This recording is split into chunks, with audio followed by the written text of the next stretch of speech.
Hello, let's start. Ito po yung reading natin for collectives. Collective to, wala tayong specific zodiac sign. Ang importante yung pinaka-reading. Kung makarelate ka, makaresonate ka, maaaring ang reading nito ay para sa'yo. Pero kung hindi, okay lang naman. May mga next reading pa naman tayo. Collectives, let's start. Bigay mo sa iba ang reading pag di ka nakarelate, ha? Okay, check mo na lang yung video dyan sa channel natin. Okay, Page of Swords. Ay, by the way, sa mga gusto magpa-personal reading, Madam, space P, space pa sa dulo para makapagpabook ng personal reading sa akin. Okay, bottom of the deck is the Magician. Okay. I feel like you are the kind of person na marami kang gustong mangyari sa buhay mo. No? Nakikita mo in the future na ito yung mararating mo. And with the Page of Swords, handa kang harapin ngayon might be yung mga kinakatakutan ng iba. Maybe kahihiyan. Sabihin na natin kapal ng mukha. Ganun. You do have the Magician. Especially yung iba sa inyo if you're working sa entertainment industry or through social media. Diba? Kailangan mo ng exposure. Normal naman yon. I mean, once you get through that, wala ka nang kinahihiyaan. Makapal na yung mukha mo. That's your strength actually. That's your strength. Doon na mag-uumpisa na magkaroon ng growth sa'yo. Diba? The Three of Wands, that's kanina pa nagpapakita sa akin yung number 3. So that is signifying growth eh.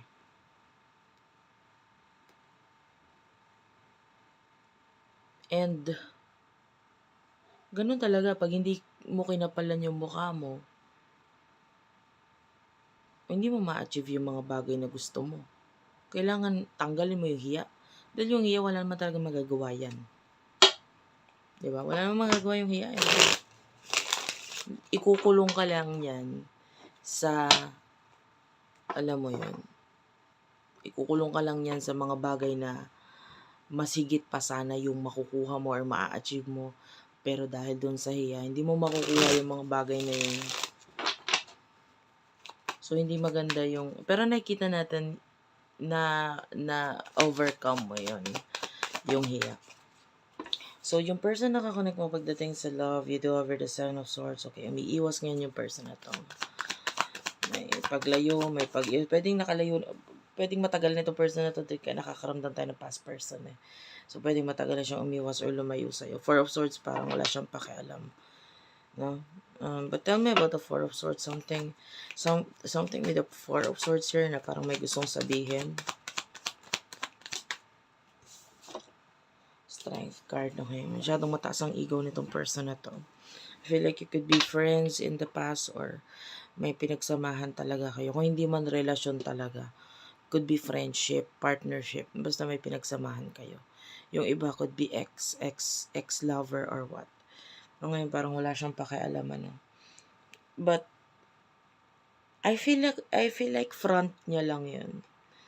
Parang there are times na nakikinig pa rin itong person na to sa'yo.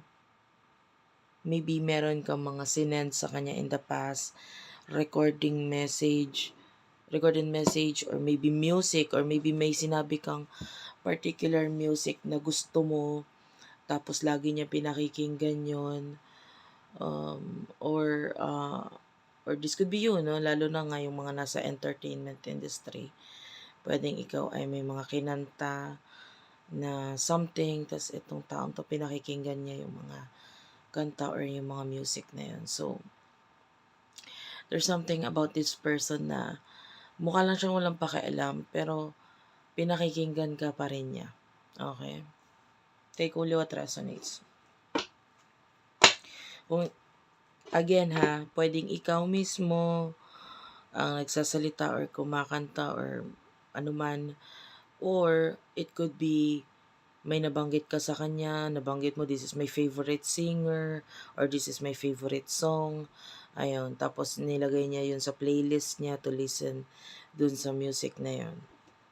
Okay? So, emotions niyo sa isa't isa. Emotions niyo sa isa't isa. King of Pentacles, okay. The Nine of Swords, clarify the Nine of Swords, please.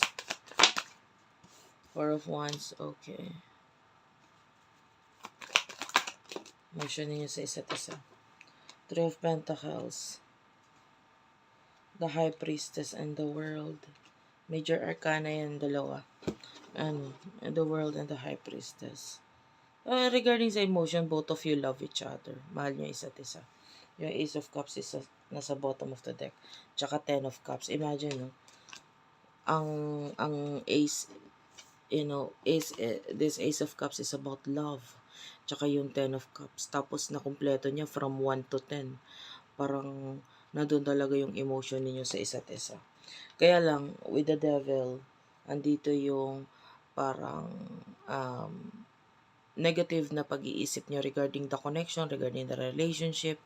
May mga nakikita kayong mga dahilan for this love kung bakit hindi nagtitake ng risk. Wala doon ako sino sa inyo. It could be both of you or isa lang sa inyo yung nakakaisip ng ganun. Yung mga negative dito sa connection na to, kaya hindi siya natutuloy. With the King of Pentacles, well, I see you are more focused sa iyong status sa buhay, professional na usapin. And with the Nine of Swords and the Four of Wands, yung iba sa inyo may mga problem pagdating sa stability. Well, I don't know, yung iba kung may karelasyon ka ngayon, kasi meron ako nakukuha ganong energy. May karelasyon ka ngayon and pwedeng hindi okay yung relationship ninyo. Paano problema ka or na-stress ka dito sa karelasyon mo or sa mismong relasyon ninyo. Yung iba naman, if wala ka namang karelasyon, it could be na problema ka pagdating sa iyong stability, career, etc. Parang may mga iniisip ka ditong stress at problema. Yung person na nakakonect mo, Three of Pentacles, well, gusto niya makipag-usap sa'yo, but the problem is there's other people involved dun sa communication. Parang hindi kanya nasosolo. Parang gusto niya kanya makausap ng one-on-one. And I feel like mahina siya pagdating sa communication ng ng internet or computer, cellphone, chats, ganun. Mahina siya doon. This is, I can see the picture, it's an actual meeting eh. Yung meeting kasi kailangan talaga yan, may usap na matagal, may physical appearance. And, pag kasi sa online or, with the use of chat or video call, hindi rin yun tingin ko dito talaga sa person na to, hindi rin yun mag-work out para sa kanya. Kasi, magaling siya makinig. Pero yung sasabihin niya sa loobin niya is, hindi siya ganun kagaling pagdating sa part na yun. Especially kung through online. Mas more on physical person itong taon to.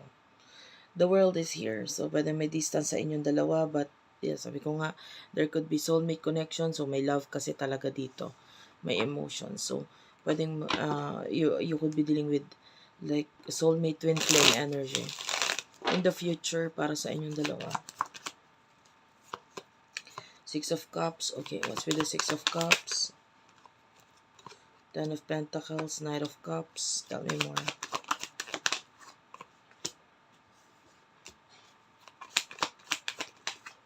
The Empress, Four of Pentacles.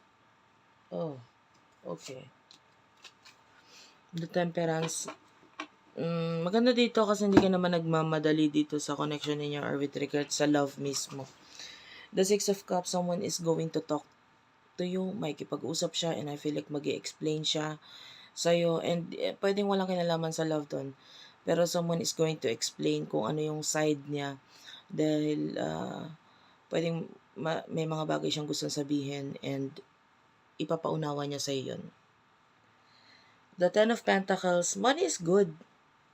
May problema kung may problema ka sa pera ngayon, that's normal. Pero money is good in the future. Nagpapakita ng recognition. Knight of Cups, this is an offer na magbibigay sa'yo ng magandang outcome. No, may money na makikitain dito because of this. Two of Cups and the Five of Swords. Well, I can see, pagdating sa side ng person mo, maybe another partnership relationship ang ika-cut off niya. And, I don't know, it feels like kasi it's not working. It's not working out din para sa kanila. Pwedeng saliwa ang isip or hindi sila pareho ng direction or way ng pag-iisip. Four of Pentacles, nakikita natin yung pag-iipon ng person na to with the Empress. May kinalaman sa ito eh. Gusto ka na tong person na to and I feel like pag-iipunan ka niya. Ano yung pag-iipunan niya sa'yo? The Eight of Pentacles, tell me about this. Ace of Cups, yeah, this is you. Mag-iipon tong person na to and I feel like with the Eight of Pentacles, iigi siya ng pagdating sa kanyang career or trabaho. Kasi the Ace of Cups, nakikita natin yung kukunin ka muna na niya na inspiration para makapag-ipon siya. And then once na nagkaroon ng ending dito with the Tower, I feel like dun sa mga bagay na kailangan niyang i-end. The Chariot is here. Nakakita tayo dito ng travel or pagpunta or meet nitong person na to and I feel like kailangan na pagta-travel doon with the Six of Wands and I can see victory. You will become lucky in the near future pagdating sa finances at pagdating sa love.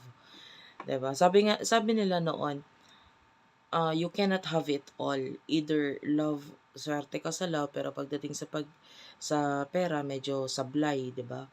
Or swerte ka sa pera, pero sa love, sablay. Either way. Pero nakikita natin both of you will accomplish both of this in the near future. No? Just focus on the things na kailangan mo lang pag-focusan ngayon. Huwag mo muna i-pressure yung sarili mo pagdating sa future. Enjoy mo lang yung ride ng buhay. So that's it for now. Thank you for watching. I love you all and bye-bye.